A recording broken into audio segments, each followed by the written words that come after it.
Ticket नाकारल्यामुळे नाराज कार्यकर्ते उघडपणे नाराजी व्यक्त करत आहे। यातच अमरावती शहरात देखील भारतीय जनता पक्षाच्या नाराज कार्यकर्त्यांनी झोन कार्यालयात पक्षाच्या पदाधिकाऱ्यांना धारेवर धरलं।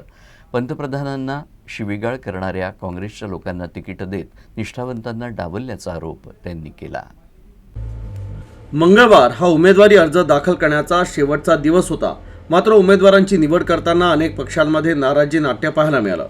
अशातच अमरावतीत तिकीट वाटप करताना भाजपलाही तारेवरची कसरत करावी लागली। त्यामुळे अनेक कार्यकर्ते दुखावले गेले, तर काही कार्यकर्ते प्रचंड नाराज असून काहींनी बंडखोरी देखील केली आहे। मात्र भाजपच्या महिला मोर्चाच्या उपाध्यक्षा श्रद्धा गेहलोत यांनी भाजपवर गंभीर आरोप केले। भाजपमध्ये कार्यकर्त्यांना न्याय मिळत नाही। भाजपच्या पक्षश्रेष्ठींनी पैसे घेऊन तिकीट वाटप केल्याचा खळबळजनक आरोप केल्यानं राजकीय वातावरण तापलं आहे। 2018 पासून मी प्रामाणिकपणे पक्षाचं काम केलं आहे। मोर्चे असो किंवा महिलांना आंदोलनासाठी गोळा करणं असो, याशिवाय पक्षासाठी खर्च करणं असो, यासाठी मी कधीही मागे हटली नाही। तरीही मला तिकीट नाकारण्यात आलं। भाजप ही कार्यकर्त्यांची पार्टी आहे असं म्हणतात, मात्र कार्यकर्त्यांनाच इथे न्याय मिळत नाही। पक्षात नवीन लोक आले आहे आणि अशा नवीन लोकांना तिकीट दिली आहे। आता आमच्यासारख्या लोकांनी काय करायचं असा सवाल त्यांनी उपस्थित केला आहे। तो अपनी पार्टी है, आपके साथ में मैं आऊंगा और मुझे बीजेपी कार्यालय में लेके गया है।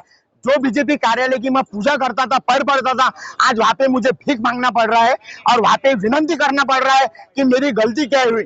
आज मैंने 57 केसेस लगाया भारतीय जनता पार्टी के लिए। 27 दिन की मुझे जेल हुई, सेंट्रल जेल। अमरावती दंगे का मुझे मुख्य आरोपी बनाया गया, जो कि बीजेपी पार्टी का मोर्चा था। आंदोलन में मैंने हाथ जलाया, अपना खून बहाया।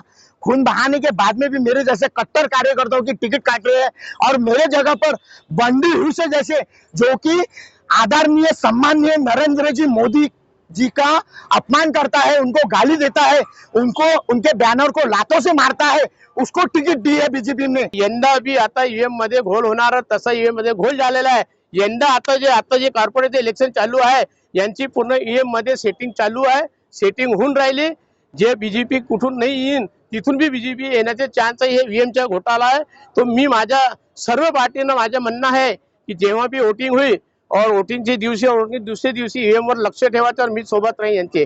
और आमच्या सर्व हिंदू संघटनाच्या आम्ही दुसऱ्या पार्टीमध्ये 2 पार्टीमध्ये आम्ही प्रवेश करणारच आहे।